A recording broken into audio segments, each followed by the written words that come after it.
Notice in accordance with COPPA regulations, this episode of Quoth Raven is intended for ages 16 and up. While some of the content we might feature on any given episode is kid-friendly, the context of the episode and the series is to address adults to inform them of said content for them to research as consumers in service of their youth. In other words, parents, grandparents, aunts and uncles, teachers, librarians, etc. There's always the possibility of adult language present on the episode as well.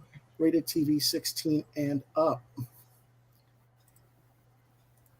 Welcome, everyone. This is Quoth Raven, Lewis Bright Raven. I'm your host, Lewis Bright Raven, 28-year veteran of science fiction, comics, role-playing games as a writer, artist, and editor, talent scout. And tonight, my guest is creator Drew Morrison, creator of the series BROKENLAND. And let's have him in right now. Hello, Drew. Hey, Lewis. We're going to have some fun tonight, hopefully. We don't know how many people are going to show up tonight with weather being what it is. I know a couple of guys in Texas said they weren't going to make it because of the weather over there. Their power went out again. So yeah, that's the way that is. But we go where we go. I'm just going to refresh a page here. All righty. Now, for those of you who don't know, let me stop that screen and share a different one real quick.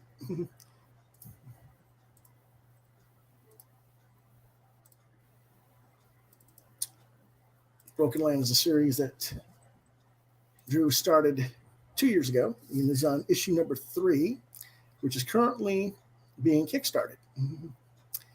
And this is, I'm going to go ahead and get the page shared right here. Yeah, you got another backer. Look at that. Yep. And this is at kickstarter.com/project/Drew Morrison/BROKENLAND -NO3. Okay, now he's got a $5,999 goal. He's at 4503 with 13 days to go. We have 147 backers currently. And this will be funded if it reaches its goal by March 4th. So that will be the cutoff date. Let's go ahead and run the video from the Kickstarter. Sure. Okay. Hi, my name's Drew. I like drawing comics, reading comics, loud music, and coffee. This is Miso. I started drawing Miso in 2005 and slowly built the world of BROKENLAND around the character. Miso quit their job and met a shaman in issue number 1. In the second issue, Old Man Moth shows Miso their inner potential and where all the waste is going. In this third issue, Miso has to decide how to use their new power to start cleaning up a very messy world. Are you looking for a different kind of story? BROKENLAND is a genre-bending journey into the depths of the mind and the bottom of the landfill.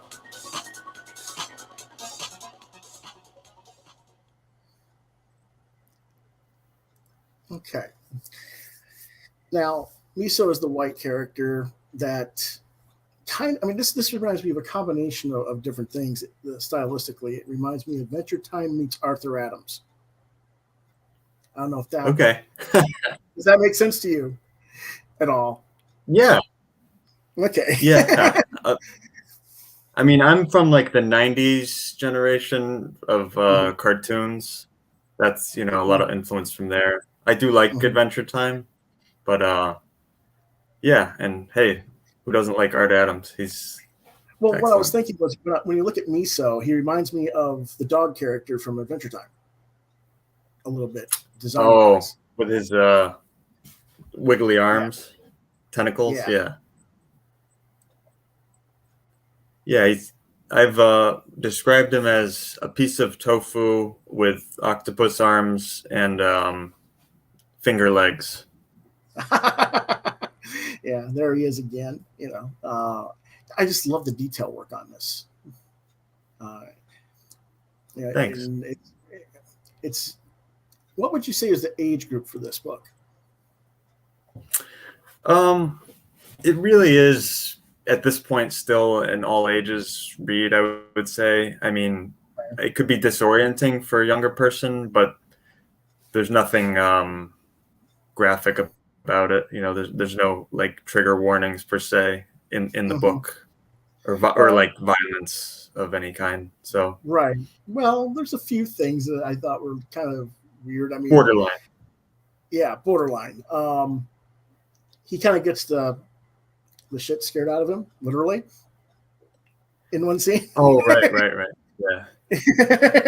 Which we'll show a little bit. But so I was like, I don't know if that's really all ages or a more teen audience, but I would say 12 and up. Okay, I'll go with that. Yeah. Okay.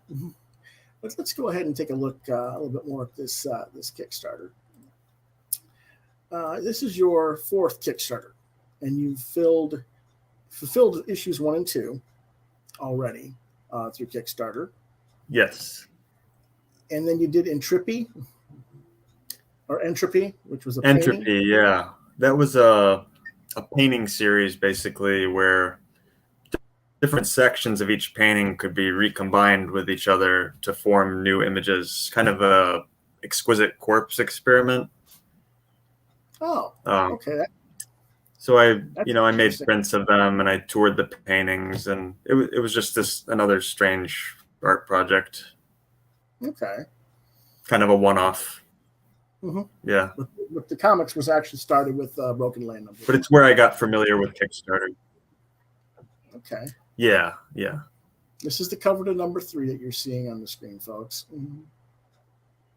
And then here's one of the ideas, and he's in the junkyard. I don't know, junkyard, or what do they call them? The dump. It's not the dump. Yeah. And he's writing something. Yeah, writing a sink or something like that, or maybe a mini fridge. It's a mini fridge. Yeah. Yeah, it is a mini fridge, and he goes sliding down the mountain of junk, hits some tires, and goes flying out over the fence.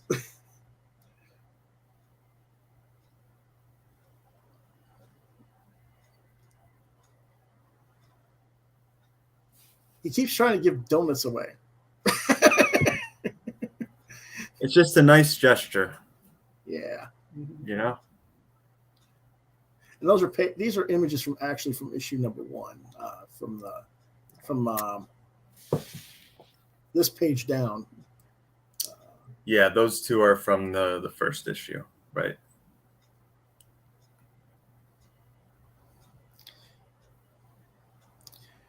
Now there's Miso and Old Man Moth and Big Boss and Happy Camper, all these cool characters. What inspired these? I mean, they're totally different. I mean, I guess they're all kind of different archetypes who are then influenced by people in my life, and then anthropomorphized, kind of according to their demeanor, or their intention in some cases. Obviously, I'm fond of reptiles. Maybe that's a Ninja Turtle thing. Yeah, that could be. Because I grew up on that. But yeah, I wanted to create characters that felt new to me, at least. I was like, rats, fungus, garbage. Yeah, they're like the extras who are actually more important than you think. Yeah, that's it. They are. That's. But this is stuff from number 3, right? Yeah. Where Miso is growing out fungi out of his body. Yeah, starting to undergo some transformation. Yeah. It's like, this is kind of cool stuff. I just love the detail work, though. Like I said, it reminds me of the Adventure Time and Arthur Adams, but it also reminds me a little bit of European style comics too. So Cool. it's very Yeah. interesting. I love how you do the scales on your characters. What are you using the ink with? So this is all done with just Pitt felt tip pens, like Okay. The Faber-Castell. Okay. Faber-Castell Just a- pits. Okay. Yeah, I used to work with technical pens and rapidographs and these kind of like the refillable pens, but just the upkeep on those gets to be a lot. So Mm-hmm. It can. I kind of want a thing that I could just keep drawing with and not have to stop and clean and refill and Mm-hmm. And then when the thing gets out, you just throw it away and get another one. I hear you. Yeah, yeah. I do both. I have technical pens. I have brush pens. I've got all kinds of stuff myself, so I understand. Yeah. It's not so much. There's no one tool that's the right tool. It's whatever works for an individual project. So, Yeah. it just I mean, depends. You know? I don't experiment a lot with line weight, honestly. You probably can tell. Once in a while, I'll use like a marker if I need a thicker line, but I tend to use the same line weight throughout. Mm-hmm. I used to try to experiment with brushes and nibs, like a dip pen, but again, like I really need to focus. So if I make the tool simpler, I'll get more work done. That's kind of the bottom line for me. Yeah, he's doing a mind transfer now between Miso and the octopus, or It's a mind and body transformation. It's kind of like it's a Cronenberg. Okay, right. In some respect, but kind of using the octopus as a vessel. Mm-hmm. Okay. Okay, you were looking. When did you witness this garbage and waste on a mass scale? In New York City, or?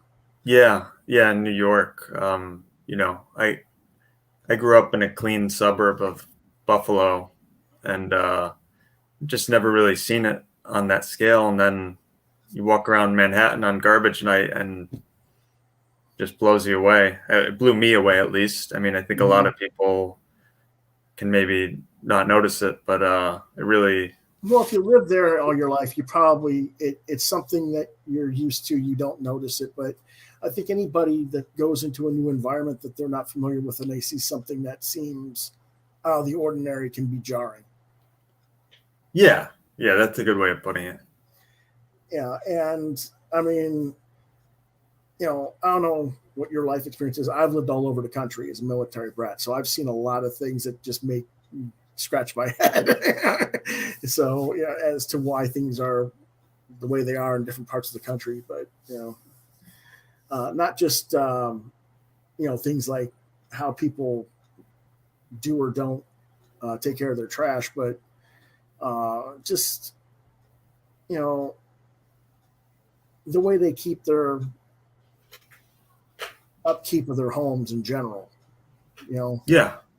I think that's why when I don't know where you live, but they have homeowners associations a lot of places, and they always tell you, okay, it's time to wash your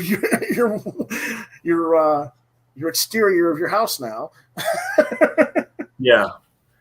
No, I don't live in a place thing like that, but now I live somewhere where people do have the means to keep their homes up, and I mean, it's kind of it's a privilege to be able to do so, but it's with trash. I mean, it's just an issue of scale. So if you're in a city, the trash is scaled up to the degree of how many people are there, and there's not really any way around that besides reducing it. I don't know. Yeah. Well, these days we got so much that is trash and so much is recyclables, and what goes where, and does it really get recycled, and a lot of other things, as well. So no, most of it doesn't. That's my understanding. Yeah, that's mine too. Yeah. I was like, really? Okay. But I mean, I know I put mine in the recycling bin, but that doesn't mean it goes to a recycling plant. I don't know where it goes. I still goes in the dump truck somewhere, and they take it away. Probably an incinerator, but oh, I hope not. That would be a bummer to burn all the plastics and cans in an incinerator. well, they can generate electricity from that in some cases, but overall, it's not good. I mean, I made it a focus of this series because, I'm just like obsessed with waste. You wanted to explore it and find out stuff about this, how this works. Yeah, and kind of introduce the change of thought that I went through to other people. Maybe like a subversive campaign to spread awareness in a way. Okay. Now, something that people may have noticed when they're watching or looking at the artwork on this is that there isn't any text, and that's because this comic is what we call a silent comic. It doesn't have any dialogue or captions in it. I don't remember if I saw any special effects sounds in it. Did I or did I not? No, there's really the only text is signage. There's some like storefront signage, And maybe I sneak a couple of words in that are actually details about the image into graffiti. But other than that, there's no dialogue and there's no comic sounds depicted. Let me go ahead and stop that screen for a second and share the actual book for issue 1. Oh yeah, sounds good.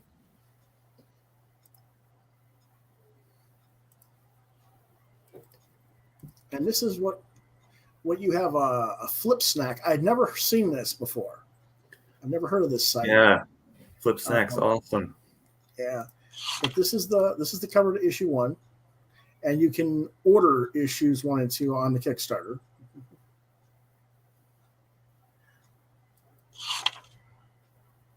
And that's the inside cover and first page.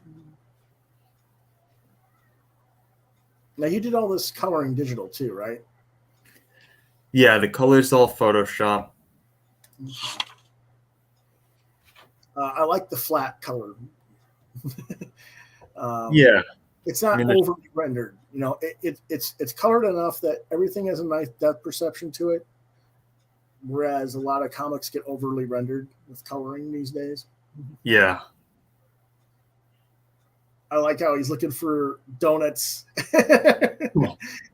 and finds nothing but anything but the donuts. Yeah, there's 3 bags. Which one is it? Yeah.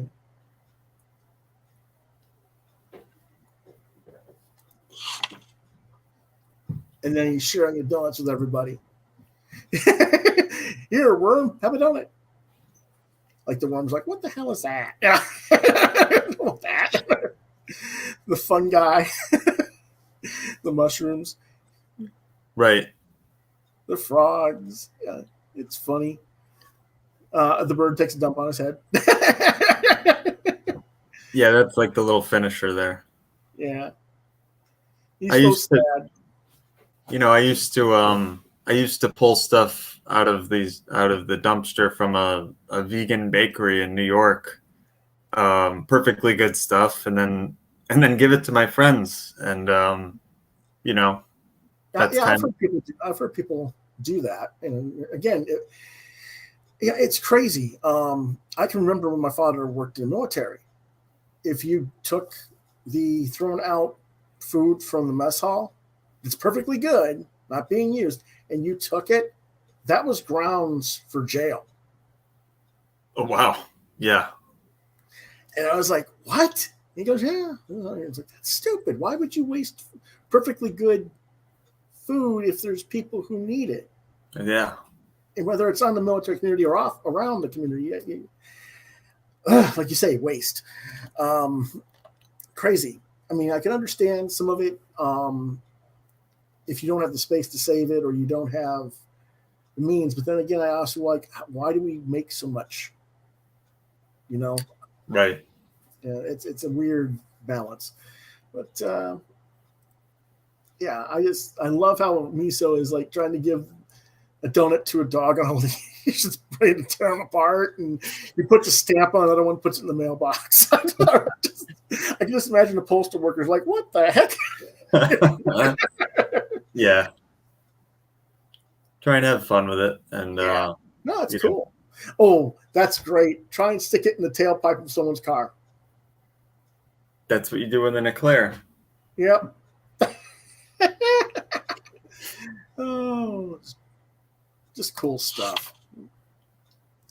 Now, silent comics are not very common, but because you are not working with the, I thought I had the graphics shown. Let me go back a page here. There's where he's trying to stick the eclair up the tailpipe in the bottom right corner, folks.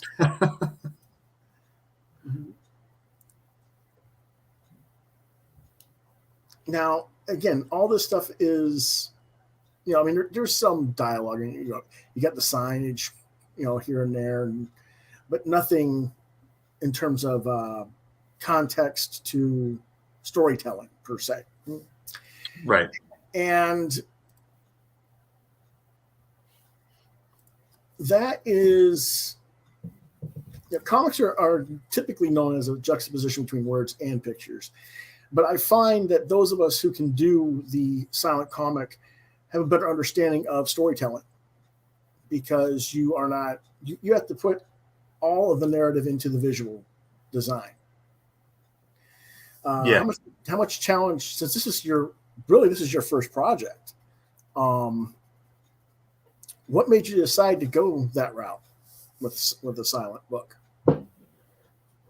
Well, I have been drawing this character Miso, since about 2005, so maybe 10 years, 12 years. And I just never heard the character speaking, in my mind's eye. Okay. And I had done a lot of illustration prints before. I have one here. This is the first drawing I did of this character, okay? Pull it back a little bit. Okay, I see it now. He's kind of like running down a hall. Yeah, just putting nails in a wall, and okay, kind of just started off as this little mischievous character who probably wouldn't speak to you, would just act, and it never left that path. So I've always just imagined the character as kind of a silent type of thing. And since the story developed around that character, I felt like it would be strange to have that one not speaking and then introducing everybody else would be speaking, right? Yeah, but I mean, in the end of the day, the story just came about in images for me, so that's why I did it this way.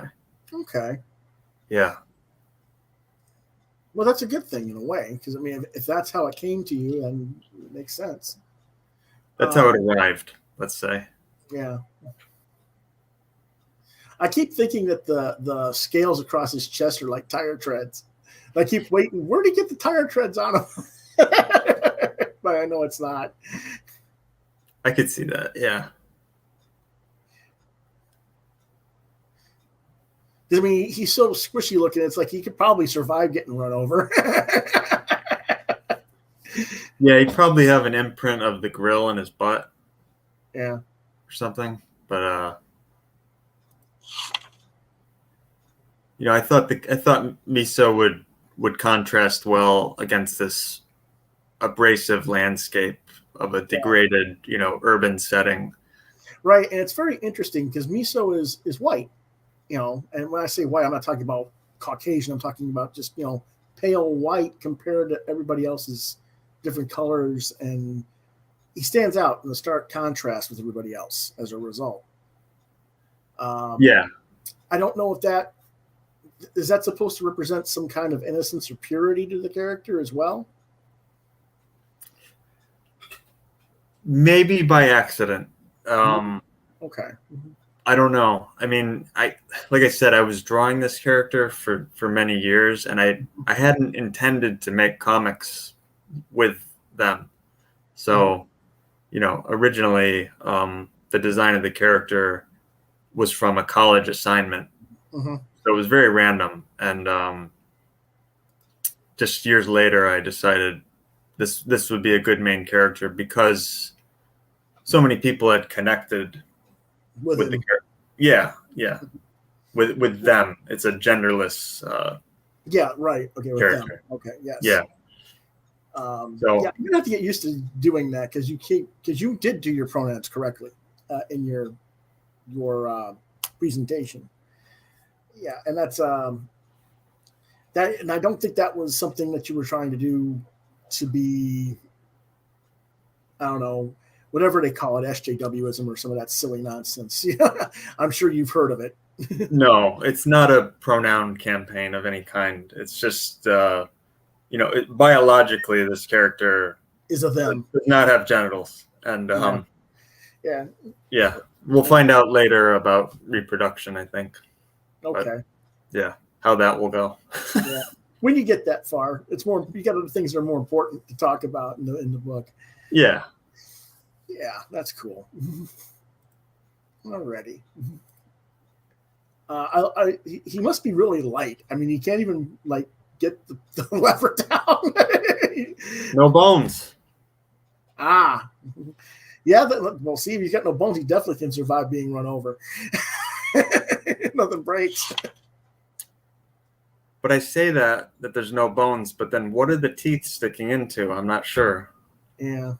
Or teeth are bones, so he has to have some bones. Okay, right. He's got those bones, but that's it. Yeah. Unless those aren't really teeth. We don't know what those are.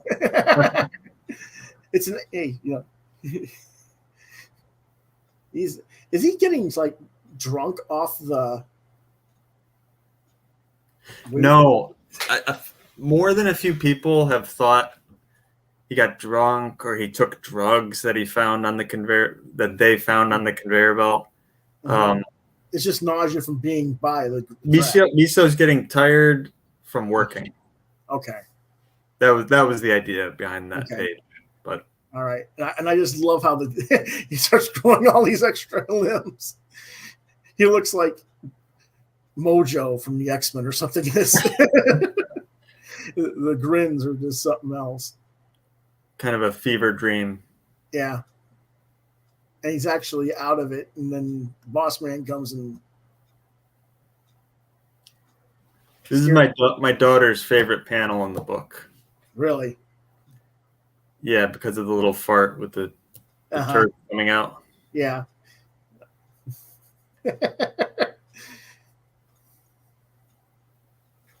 Then they make him go down a shaft to figure out whatever it is. I guess that this shaft is jammed up or something, or. Yeah, so this is like a recycling sorting facility. Mm-hmm. And some laundry detergent jugs and stuff have clogged one of the transfer tubes. Mm-hmm. So they decide to, make him go down. Yeah. Yeah. Miso's small enough, so why not? Right. And they're laughing about it. The caring coworker. Yeah. And then something happens. Oh, okay. The bird guy sprays the lizard guy in the face with something to get rid of the moth or the butterfly. Yeah. And so he lets go of the rope that he was standing on, and Miso falls down the shaft. Right. And somehow he does not. He avoids being pulverized by the the trash pulverizer, and lands on the I'm trying to think of what this is called. The forklift. Forklift. Thank you. Yeah, saved by the plunger. Yeah. And everybody's laughing at him, and I'm like, yeah, I wouldn't. I don't know. So like, you need to clean this mess up, and he's like, I don't think so. And he walks off. Yeah, last straw. Quits the job. You know, you have to. I'm no expert storyteller, but I did learn that you have to beat on your protagonist. Mm-hmm. You got to beat him up. Yeah, well, I think it's really quite fun. I mean, you know, it's clear, it's concise. You know, Everyone who's read it, or at least the majority of people, are able to follow it as a story. You know, regardless of the lack of dialogue. So and for me, that's good enough. Yeah, that's the point of it, though. I mean, you have to be able to do that. And you know, I see so many people today who they're drawing normal comics, and what I call normal, you know, with word captions and stuff. If you take the text out of the comic, you cannot figure out what's going on. Yeah, because it jumps all over. Right. Yeah. And you know, I mean, sometimes that's just the way a storyline is set up for different structures, of course. But I'm just talking about a straight across narrative. They can't seem to get it right because they're trying too much to do, I don't know, the money shot illustration or whatever, you know, it is. They don't seem to have the grasp of storytelling that you do with this. And that's one of the reasons I caught my eye was I was like, hey, this has got storytelling. Well, thanks for noticing. Yeah. It's part of the reason I kept it, you know, based on a grid, like a 9-panel grid, was to offer some structure. Because, you know, where you take one thing away, you kind of need to rein in the other aspects of it, I think. So because it's strictly illustrations, I wanted it to be kind of easy to follow the layouts. Yep. And now he meets the shaman at the end of it.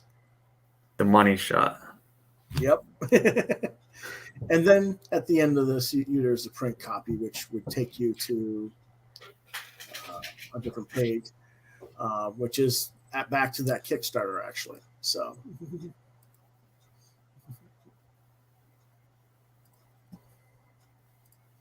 So that is a quick glance at the first issue. And who would you say are your influences for this style? I mean, what got you into this cartooning? I mean, you said you liked cartoons as a kid, like Turtles. Yeah, that would have been like when I was really young. I think a lot of my humor comes from, you know, 90s cartoons I grew up on, like Ren and Stimpy is a big influence on me from the comical. A little bit. Yeah. You know, the kind of the gross out things that I like to throw in. From a perspective of like drawing, you know, I got turned on to Crumb and a lot of the underground cartoonists like Zap Comics. Okay. When I was, I don't know, in my early 20s. So, you know, anything with like detail I'm drawn to. So like Jeff Darrow is a huge I'm a huge fan of his drawing because he'll take the time to draw 1,000 cigarette butts. And if you look at one of them, you might not see why it adds anything to the story, but when you see them all and all the little elements, they combine into this vision. So yeah, I don't know. I try to when it comes to the drawing, I try to set my standards as high as possible with the time I have to do the art. And I love Jim Woodring. Okay. You know, and he's been known to tell a silent story really well with some of his characters. So he's definitely an influence of mine. Okay. That's awesome. I mean, I haven't heard these names mentioned in a long time. I mean, Darrow a little bit, but Woodring, wow, okay. I can see it. I totally see where you're coming from on it. But that's old school, very old school type illustrators. And a lot of the guys today just don't seem to know those artists. So that was that's an interesting. How did you just, I mean, you said you were more into the undergrounds and the, is that how you found him, through the undergrounds, or some of his more commercial work? Jim Woodring? Yeah. I found him through the Frank comics. Okay. You know, and I ordered a bunch of those when I was in college, and I think he was just starting to really get those out, and so he would even do drawings in them when you ordered them from the website. Maybe he still does, but those stories just really they stuck with me in a way. Like they made me realize, wow, this is what you can do with this medium. And even using characters who don't look like people, you can evoke like really intense responses out of people, right? And commentary and all the rest. But you know, at the end of the day, that I don't read comics if I don't like the artwork, and especially the drawing. You know, that's what turns me on about the medium is the visual. When people put the time in to really do detailed drawing work, that where you can tell, like, either they have all the fundamentals of drawing in their mind completely cemented and they're using them, or they know them and then they're twisting them in a way to create their own style. And yeah. Okay. Well, Frank. Let's see. Frank was, I want to say, 90s, early 90s would have been Frank for Jim Woodring, if I'm not mistaken. I was thinking, I know he did something before that. He did a dream journal called Jim. That's what I was trying to think of. Yeah. Yeah. Okay. There was that, and then he did some like toy design work in the 80s, and that's what I remember him for, the toy design. Okay. So yeah, because I did read some undergrounds in the 80s, but I was mostly a Marvel DC person at that point. It wasn't until I got to college in the early 90s that I started really getting to go to comic book shops and see what the rest of the industry and our art form had to offer, if you know what I'm saying. Yeah. So, you know, that's one of the fun things about that. Everybody goes to comic shops and I was like, oh, well, comics are dying because Marvel's screwing up and DC screwing up. Like, you guys have no clue. There's so much more to comics than that. Oh, right now, you mean? Yeah. I don't know if you've heard the rumor that a bunch of super fans are going to buy DC's publishing rights. No. I get a little bit of industry news when I go to my local shop because the owner there, he's like on top of it all and he fills me in. But I haven't been there in a minute. So with that. Yeah, it's a new rumor. It's just been in the last couple of weeks. Since Time Warner pretty much gave the boot to almost all their upper management at DC. And I heard about that, yeah.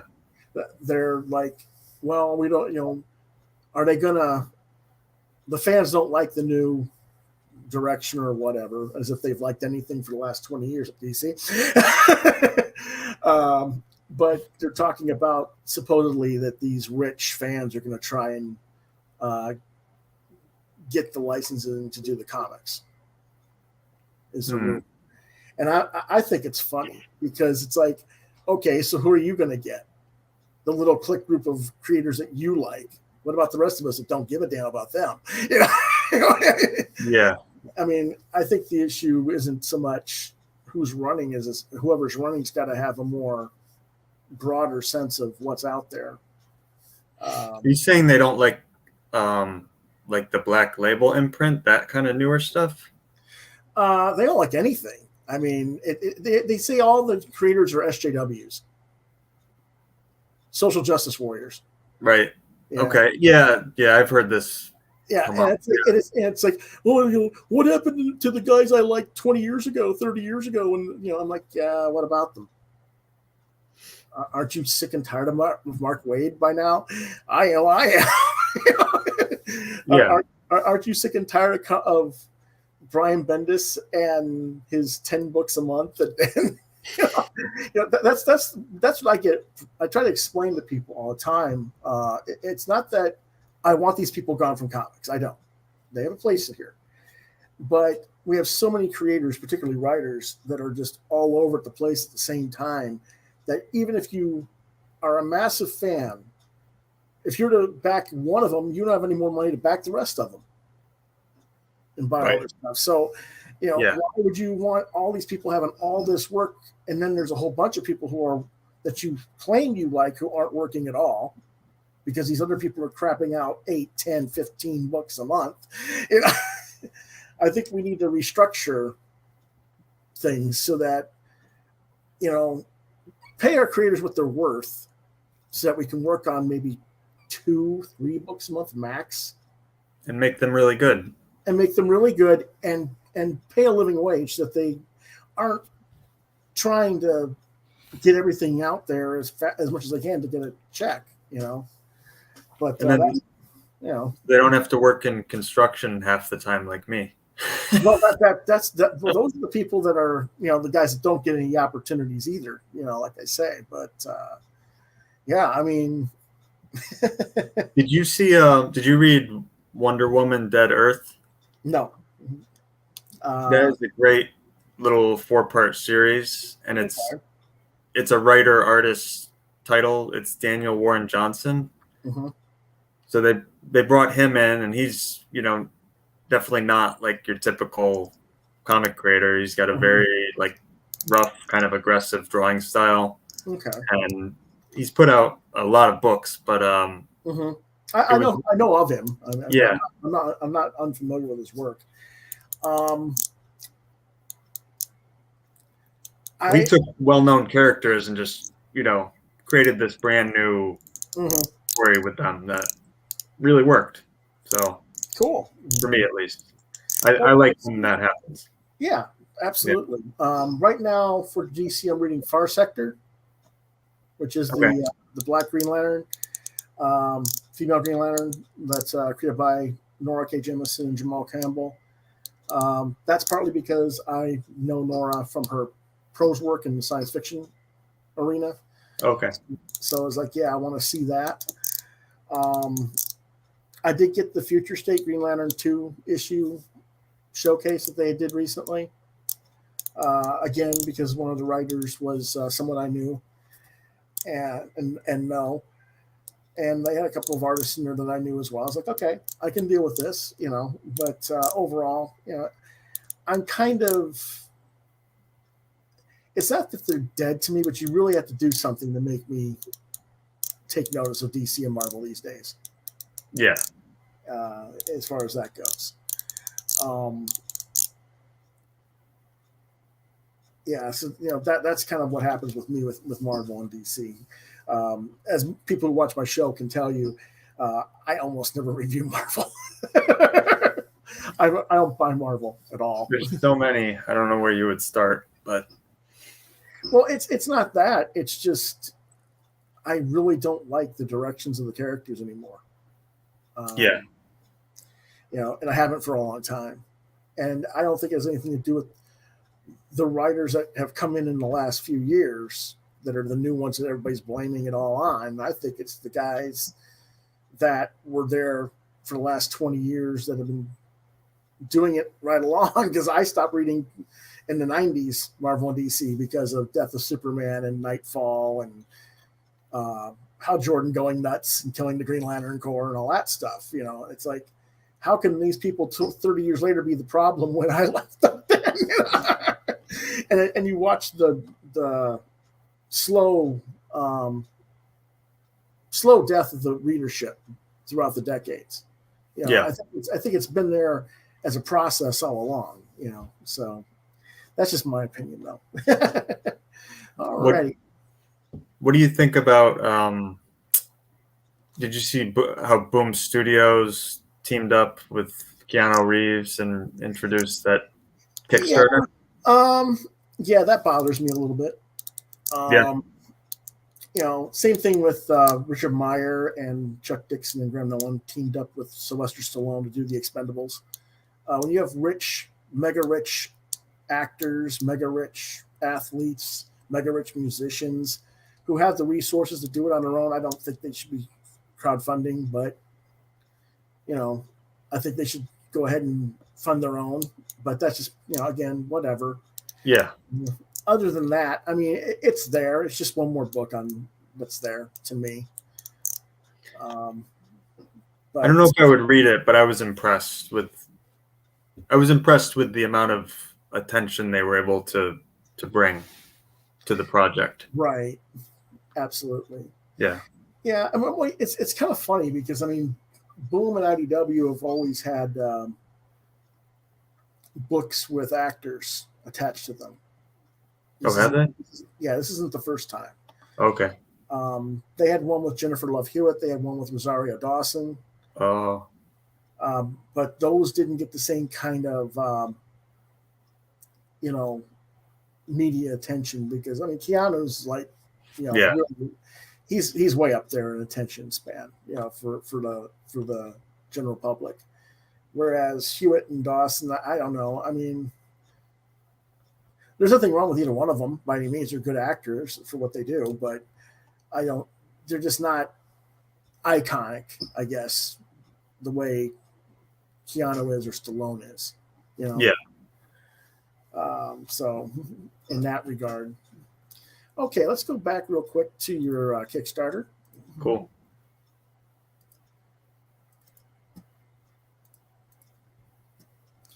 And we can pledge without a reward for $10. You can get the digital issue of number 3 for $5. Is that digital PDF going to be like what's on the Flip Snack, or is that a different type of? Yeah, you'll be able to read it there, and then you can also download the PDF from that. Okay.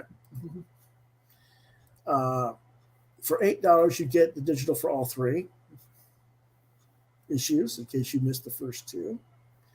$10 more gets you the number 3 comic book, which is 28 full color interior pages with the PDF version included with free U.S. Shipping. Obviously, you ship elsewhere in the world, and you can't just say free international shipping because, unfortunately, not just because of the pandemic, but because of other things, we don't really know what our shipping costs are overseas. It always varies. Expensive is what they are. Yes. I hate to put it on to the customer too, but it's just too much to bear. So, well, even just shipping in the States is so expensive right now that in a lot of ways you almost don't make money on your book.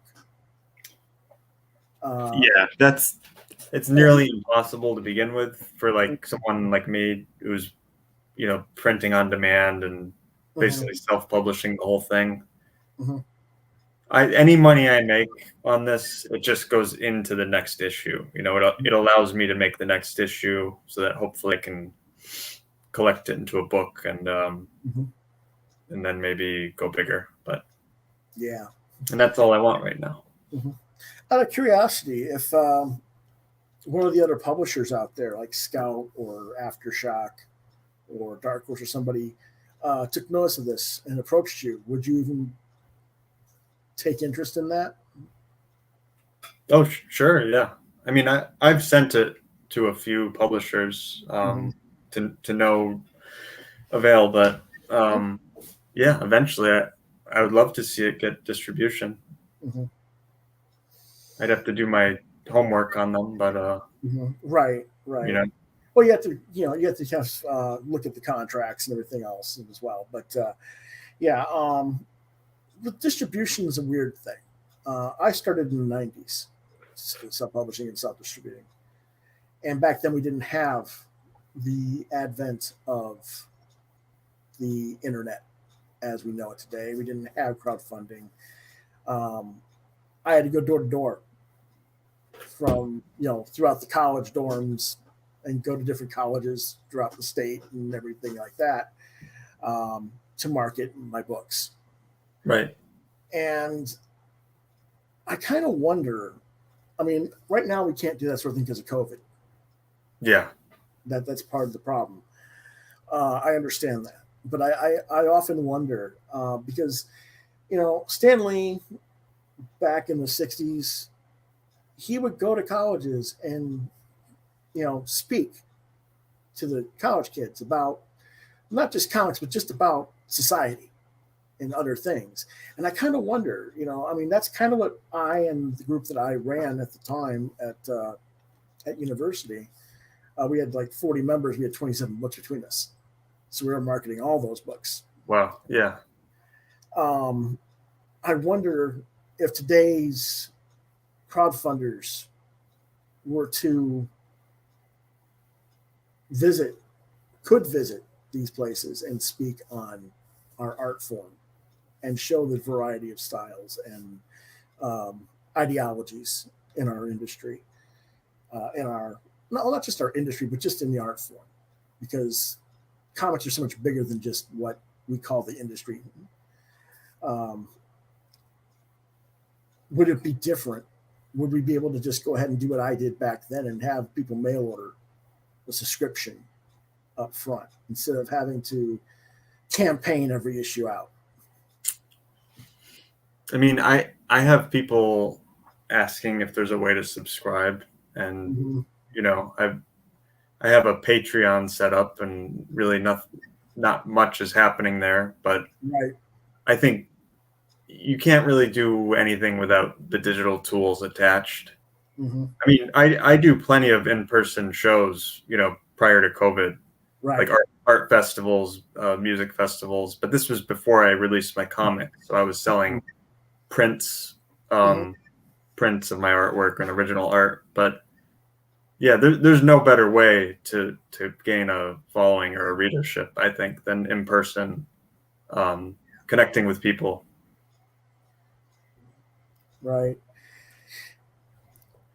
Let's see. I'm trying to think here. Let me go ahead back to the Kickstarter here. I want to make sure we get everybody to check out what you got here. The $20 gets you all 3 issues in print. 76 pages between all 3 issues. What is the mostly heads? I can show you if you want. Yes, please do. Okay. So Mostly Heads is the first printed version of my sketchbook work. Okay. So it's just a compilation of just years and years of Well, that's a cool thing. sketch work. It's black and white. Mm-hmm. I'm gonna try to find something interesting. This is 65 pages. Oh wow. I occasionally dabble in, licensed characters.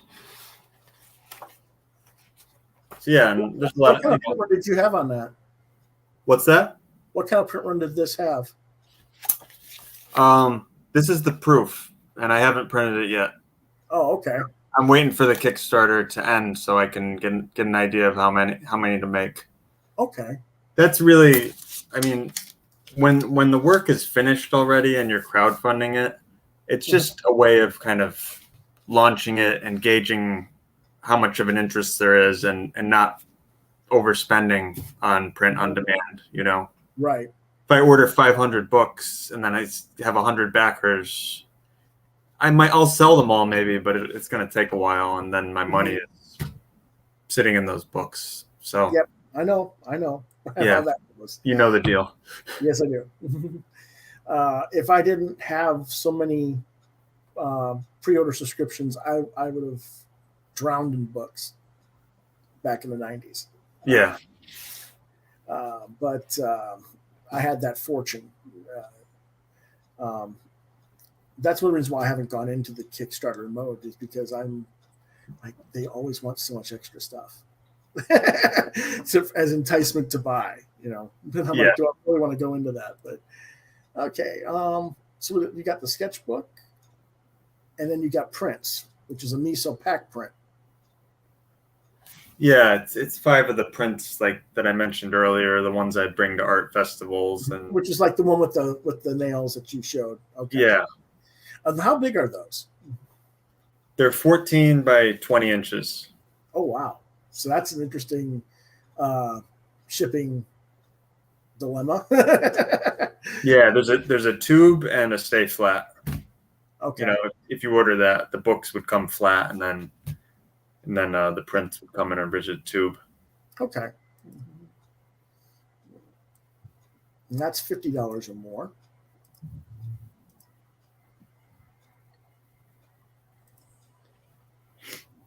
If you scroll down further, there's like a graphic that shows everything down towards the bottom. Okay. Go up, actually. All right. There it is. Yeah. Oh yeah. Okay, we're at level 5, 6. The prints are there. There's Okay. the prints. Yep. All right.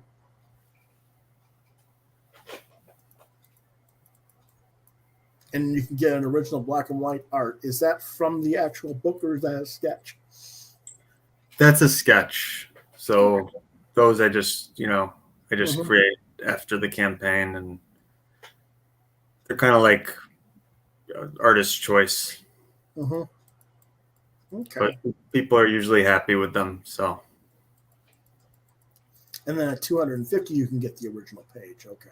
yeah, that's like the real page art, and those are they're a little oversized. Like the art is 9 by 14, I believe. Okay.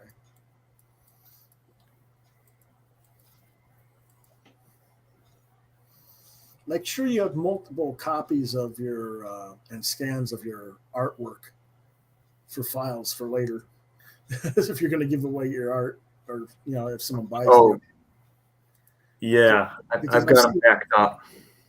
Yeah, because some of my friends have had problems with that. With selling the originals and not having the Yeah. scans. Yeah. Do you know who Colleen Doran is?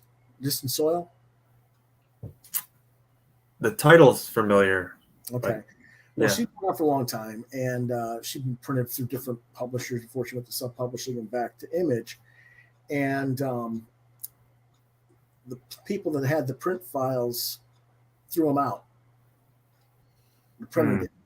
Yeah. When they went bankrupt. And so she had to have someone specially scan all the black and white comics and readjust them for reproduction later on. And that was a big undertaking. Yeah. I wouldn't want to do that. Yeah. So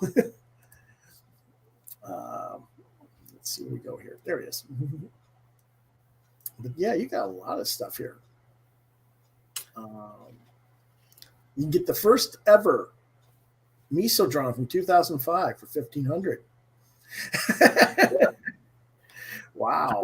A real collector's item there. Maybe. Yeah, well, I'm surprised you were willing to part with that. I'll part with whatever I need to get the next issue done. It's all about the long game. That's cool. Yeah. Yeah. I want to get the 4th issue done. That will complete the first story arc, and then find a way to publish this at its full size, maybe the full size of the original art. And you got another backer during the show. Hey, look at that. And you are now at 45.23. Again, we got 13 days to go. You're at 75% of the goal. We'll certainly talk about a little bit more, or I will talk about a little bit more in between now and before it closes. So let's see what we got here, because you said you were ready about 10, and it's around 10 now. So Yeah. that's cool. Oh, that's nice. It finally decided to run the thing across the bottom. Oh, I see that. Yeah. Oh well. Alrighty, folks. Again, this is where the Kickstarter is. Kickstarter.com/projects/Drew Morrison/BROKENLAND-NO3 is where you can pick that up.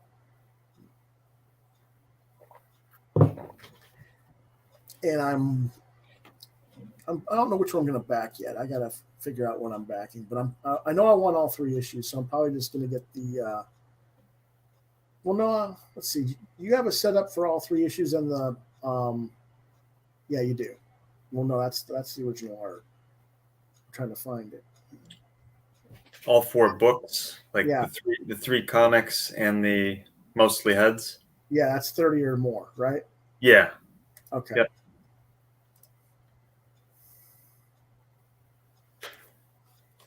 Yeah, and I get a lot of compliments on the printing, because sometimes people do on demand and it doesn't look so good, but Who are you using it through? they're out of Michigan. They're called Comics Wellspring. Yes, I'm familiar. Yeah, Okay. great work. Okay. All right, I just backed it. Thanks, man. So, Really appreciate it. Yeah. Hold on a second here. There you go. See? Cool. So I pledged a 34 to all 4 books. One step closer. Yep. So hopefully we can help get you over the top. And we can get this book out. Yeah, got a couple weeks. A lot of promotion still to do, but I think it'll get there. All right. I appreciate you coming on the show. Thanks for having me. And before we go, I need to do a quick reminder for everybody. Camera's off an angle here. I don't know why it went off there. Did I move it? Okay. Last week's guest, I gotta share his real quick if I can find it, because his ends at 11 o'clock tonight. His Kickstarter. Let me see if I can find that real quick.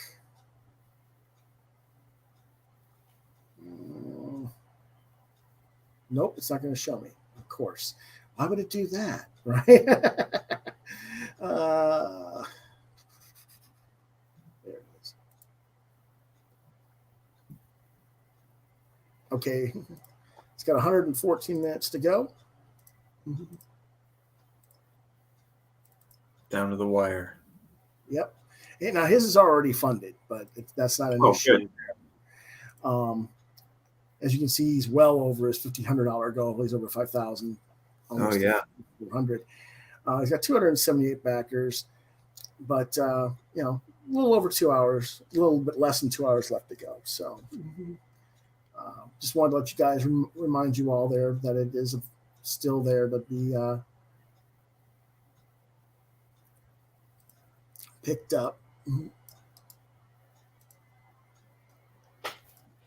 And I will go ahead and add in there as well for folks. That's for AJ's book from last week. Torch Reclaim the Sky is number 1. That's about a teenage space fighter pilot who gets decommissioned in her earlier, like her 20s or something, and she's got a younger brother, and then something happens and she's got to get back into the saddle, so to speak.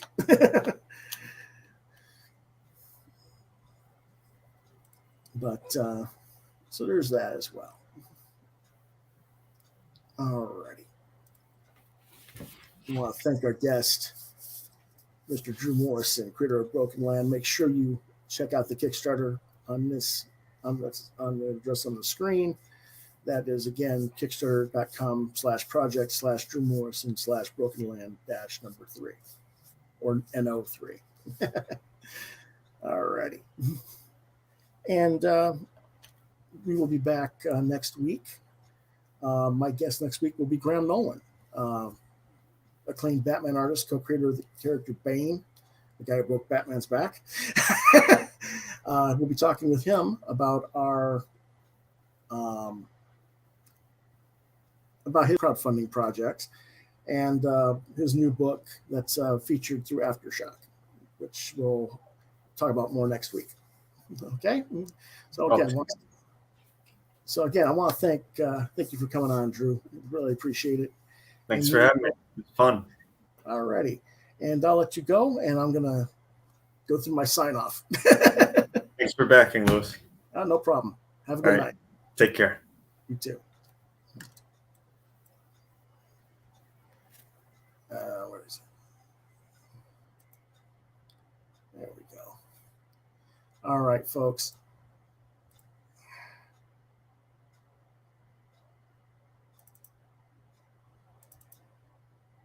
If you want to reach me,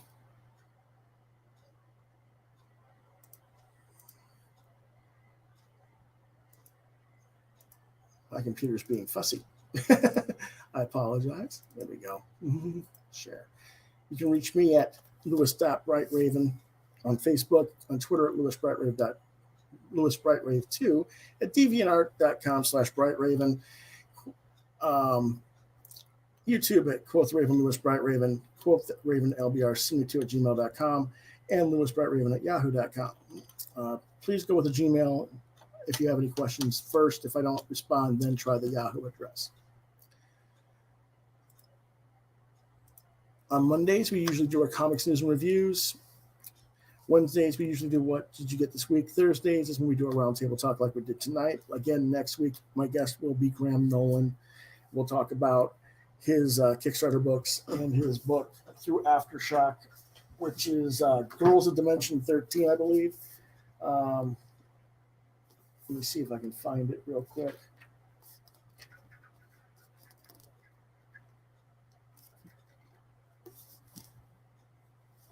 It's not wanting to show up, of course. There it is. Yes, Girls of Dimension 13. And that is with Graham writing, and the artist is Brett Blevins. And hopefully, between now and then, I'll hopefully be able to get Brett as well, but we'll wait and see. Fridays is at 9 p.m. is our genre night. And this week will be Western is the genre, and we'll talk about movies. And that'll be tomorrow night at 9 p.m. Okay, folks. So we will see you guys tomorrow. Have a good night.